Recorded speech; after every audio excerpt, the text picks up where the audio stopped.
Hello students, फिर से JEE advance PYQ को देखकर क्वेश्चन आया हुआ है जेई मेंस 2025 में। इस प्रकार का question JEE advance I think that 16 17 इसमें आया होगा। ये क्वेश्चन सीक्वेंशियल सीरीज से। ये क्वेश्चन क्या है? Summation of T R R is ranging from 1 to N minus one, two N plus one, two N plus three, two N plus five by 64 है। तो मुझे फाइंड करना है limit N tending to infinity 1 upon T R का समेशन। R is ranging from 1 to N, यहाँ N tending to infinity. Straightforward आप बोल सकते हैं एन टेंडिंग टू इन्फिनिटी मतलब इसका सम निकालना है आर 1 से लेके इन्फिनिटी तक। तो 1 अपॉन टी आर पहले फाइंड आउट करना पड़ेगा। करेक्ट? तो पहले टी आर फाइंड आउट करना पड़ेगा यहाँ से टी आर कैसे फाइंड आउट करेंगे? अब आपके लिए ये क्वेश्चन बड़ा आसान हो जाता है अगर आपने एडवांस के पीवाईक्यूज किए हैं। तो सीक्वेंस सीरीज में ये बड़ा कॉमन सा क्वेश्चन होता है जब भी क्लासरूम में कराते हैं। तो देखो ये तो पूरा आपके पास में समेशन ऑफ टी आर है। समेशन ऑफ टी आर है मतलब ये एस एन है। R is ranging from 1 to 1, तो ये एस एन है। कुल मिलाकर ये एस एन है। करेक्ट है? तो यहाँ से मुझे अब एस एन माइनस वन निकालना पड़ेगा। एस एन माइनस वन मतलब एन को आपको एन माइनस वन से रिप्लेस करेंगे तो 2n माइनस वन, ये कितना हो जाएगा? 2n माइनस थ्री हो जाएगा। तो यहाँ पे मैं लिख देता हूँ 2n माइनस थ्री। करेक्ट? फिर यहाँ पे भी क्या हो जाएगा? 2n minus two plus one minus one आ जाएगा। यहाँ पे आ जाएगा 2n minus two plus three plus one आ जाएगा। 2n minus two plus five मतलब प्लस थ्री। तो ये स्ट्रेट फॉरवर्ड डिवाइडेड बाई कितना है? 64। ये आ गया S N minus one. S N आ गया, एस एन माइनस वन आ गया तो टी एन आ जाता है। टी एन क्या आता है? S N minus S N minus one, ये आता है।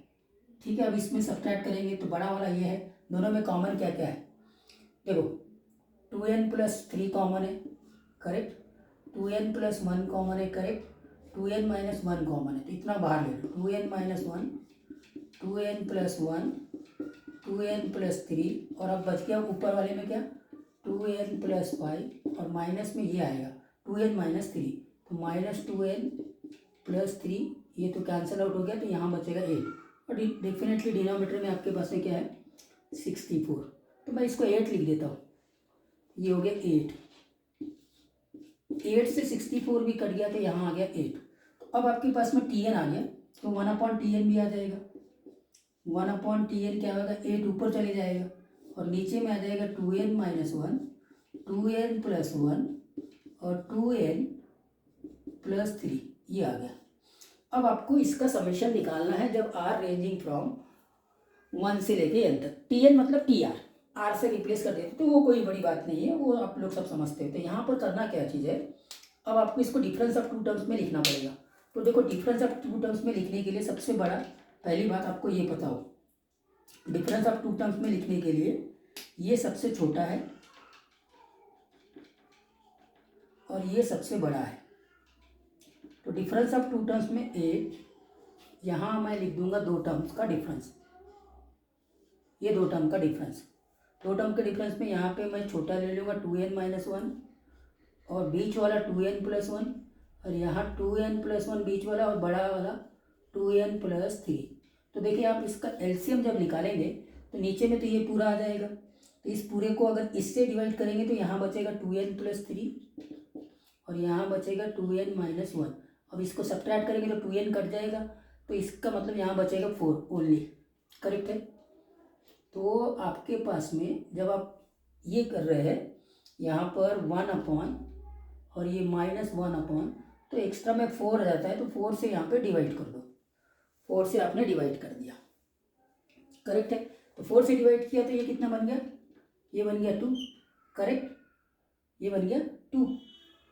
फाइन। अब ये 2 बन गया तो अब इसका समेशन ले लेना है। समेशन सीधा सीधा मैं आर की जगह यानी लिख देता हूँ। एन 1 से लेके इन्फिनिटी जा रहा है, ये मैं लिख के दे रहा हूँ। तो यहाँ पे मैंने समेशन ले लिया। समेशन लेना भी बड़ा इजी है। डायरेक्ट कैसे करते हैं हम? अब इसमें देखना है बड़ा कौन सा है छोटा कौन सा है। यहाँ पे 2n प्लस थ्री है, ये 2n प्लस वन है, यहाँ 2n प्लस वन है, 2n माइनस वन है। तो ये बड़ा है और ये छोटा है, तो छोटे वाले में छोटा लिमिट रख दो और बड़े वाले में बड़ा लिमिट रख दो। तो बड़े वाले में लिमिट रखेंगे इन्फिनिटी, तो ये 1 अपॉन इन्फिनिटी हो जाएगा। ये बन गया 1 अपॉन इन्फिनिटी। 1 अपॉन इन्फिनिटी मतलब ये 0 हो गया, इसको हटा दो। अब यहाँ पे अपने को सिंपली क्या रखना है, 1 n 1 है, लोअर लिमिट रख देंगे तो 2 माइनस 1 1, 2n प्लस 1 3, तो यहाँ पे 1/3 आएगा। फाइनली 2 इंटू 1/3 मतलब 2/3 आपका आंसर हो जाएगा। ठीक।